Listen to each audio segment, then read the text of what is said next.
When people generally ask all these things, how do you get to all these sort of things? Which school, which university, which Darul Uloom you went to? Wallah, I went to no university, I went to no Darul Uloom. How does all these things come about? So that you see, I left school at the age of 16. I passed what is called Standard 6. And I was working in a country shop, some 25 miles outside Durban, a country shop in the country. And across the valley from where the shop was an American mission called Adams Mission Station. It was an American board mission, Amanzing Todi, on the south coast.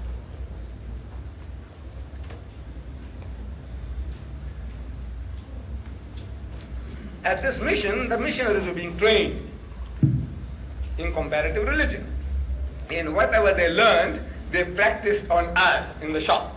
You see, I was a salesman selling sugar and salt, handkerchief, rice, things like that, little things. And all the other staff were like myself, all schoolboys, just left school. Cheap labor, you see. So we were there, and these missionaries, they come along, and they knock heads into us. The guy comes along, he says, he's buying his things, but he says, Muhammad has so many wives. I know nothing about that. Really, I knew nothing about that. He says, Muhammad, he copied his book, the Quran, from the Jews and the Christians. I know nothing about that. He says, Islam was spread at the point of the sword. I know nothing about that. The only knowledge I had about Islam, as well as my companions, was that we read the Kalima. If I ever met any one of you then, and you say you're a Muslim, I say, can you read the Kalima? He said, yes. I said, come on, read. So he said, La ilaha illallah Muhammad Rasulullah. I said, right. Pass. That's how I passed, and I passed everybody. You read the Kalima, you're Muslim. What that meant, I didn't know. Wallah, I didn't know. I read it, that's a formula, magic formula, I'm a Muslim.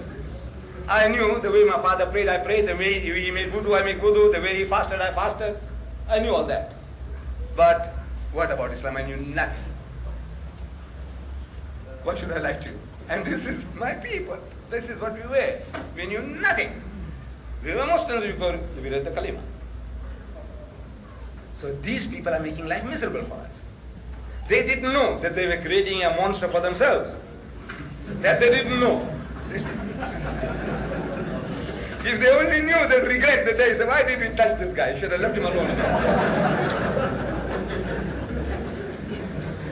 So, still time. Take your time. So what to do? Leave the job and run away? Or fight back? Now you can't fight back if you have no weapons. And jobs are hard to find. After high school, I was getting £6 a month, my wages. But at the end of the month, I didn't get the wages. I had to work another whole month to get the previous month's wages. That's how bad it was. What to do? So you great. What to do? Run away. But there's no way out. But I had a hunger for reading anything, everything, any rubbish will do. Read. It's a sickness. I had a sickness for reading. So one Sunday, nothing to do, I go into the boss's warehouse and rummaging through a pile of newspapers. I'm looking for some more readily, some nice reading material, like a magazine. We had something like the Farmer's Weekly, we had the Outspan, Personality. I'm looking for anything like that in the pile of newspapers. So I'm going through, putting the newspapers one side. If I find something, I put the other side. I said, this, I'll take it into my room and read them. And going through. And Allah is Musabbibul Asbab. He is the creator of opportunities. See how he does it. How Lenin found that book. Lenin, Karl Marx, Das Kapital. He was in prison and he read it. And he came out, he implemented it. One man. And today, 200 million, 1,000 million communists. Because one man read the book. This is what the potentiality of a book. This, I find a book, a worm-eaten book. Red cover, full of mildew. I take it up and start to sneeze.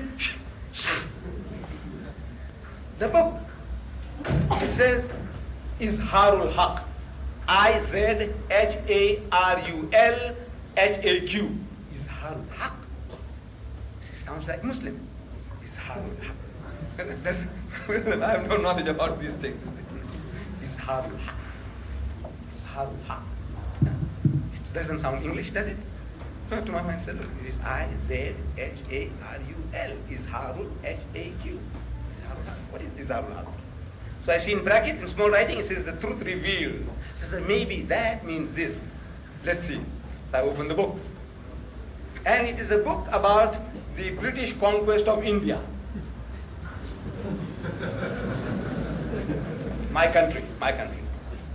That when the British conquered my country, they realized that at any time, anybody that will give them trouble in their country will be the Muslims. Because power, rule, dominion was wrenched out of their hands, and once you have tasted power and rule, you want to aspire for it once more. So if we can convert the Muslims, they reasoned, if we teach them to turn the other cheek, we can rule them for 1,000 years peacefully. The Hindus were as docile as the cows that they worship at that time. No problem. So they started pouring in the missionaries into India like frogs in the rainy season. Do you have frogs here? In the rainy season? We have them. Like frogs in the rainy season. And they started challenging the Muslims to public debates. At first the Muslims were reluctant.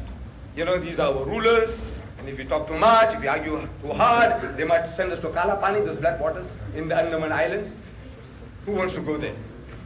So keep out of it. Keep out of trouble. And we have been emasculated too, to quite a long, great extent. The Muslims. You know, even now you find them all over the world, the Muslims. They're spiritless people, emasculated people, like castrated people. We're waiting for it to be slaughtered.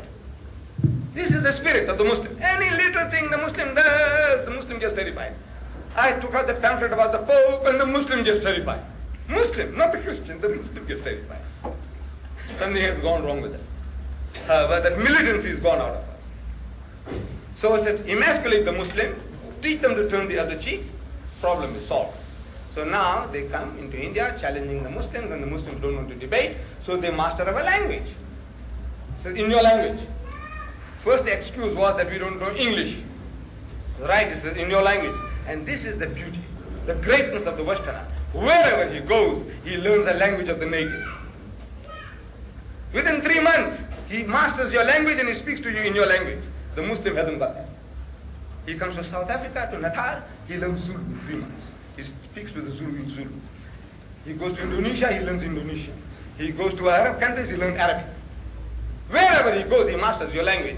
You go into somebody foreign country, in 50 years you don't learn his language. And I think an Arab saying goes, Man ta'allama lughata qawmin amana sharrahum. If you learn the language of a people, you will be able to avoid their vials, save yourself from their machinations. I'm able to do that to a great extent now. See, born in India as a Britisher over 60 years ago, British subject. I have a British passport. When I was 9 years old, I know how many of you are Britishers for more than 60 years. I am. Not having seen an Englishman in my life, up to the age of 9, I go to South Africa, and now I'm coming to the hub of the British metropolis and speak to him in his language and tell him, now come sir, talk to him, reason with me in his language. And he can't get away with it because I understand his language, what he's talking about. So I can ask him, excuse me sir, will you please explain what is to beget in your language, because I know what it means. I want you to tell me, I want you to open your mouth. So, mastered our language and challenged the Muslims to public debates. Now, the Muslims had no excuse. The young men tell the elders, he said, look, Saab, you know, it's hamari zaban ke andar hamare saath bahas karne mangta hai. This guy wants to debate with us in our language. How can we say no now? So Maulana Abdul Aziz of Delhi, he was forced to take up the challenge. And there was a reverend founder from England who was taking a lead in that debate expedition. And according to the appointed time and date, the debate starts. And I'm told in that book, I'm reading this in the book, that 100,000 people gathered at that great meeting. I don't know how voice was carried those days. But somehow the people loved it, they enjoyed it. Even if they didn't hear, they could see what's going on at a distance. 100,000 people gathered. And the Reverend began. Reverend Power. So he began by requesting the Maulana. He said, Maulana Sahib, respected learned man, please get started. So the Maulana Sahib reads. He says, you are our elder brother. Christianity precedes Islam by 600 years. As such, you are our elder brother, and according to our culture, you have the first choice.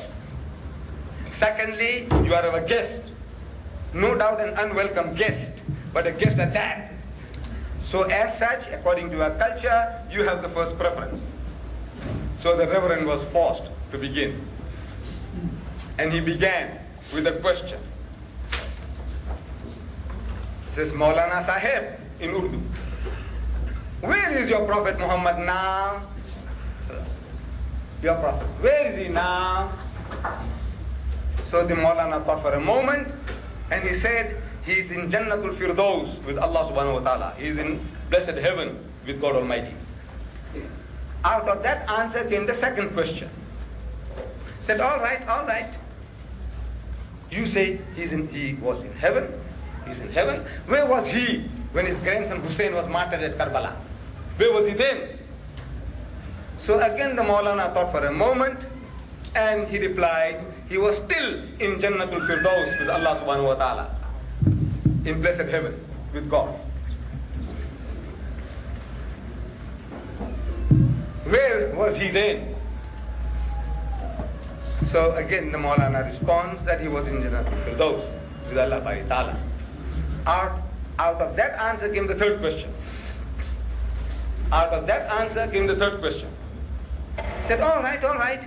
If he was with his Allah in heaven when his grandson Hussein was martyred at Karbala, butchered at Karbala, didn't he ask his Allah for help?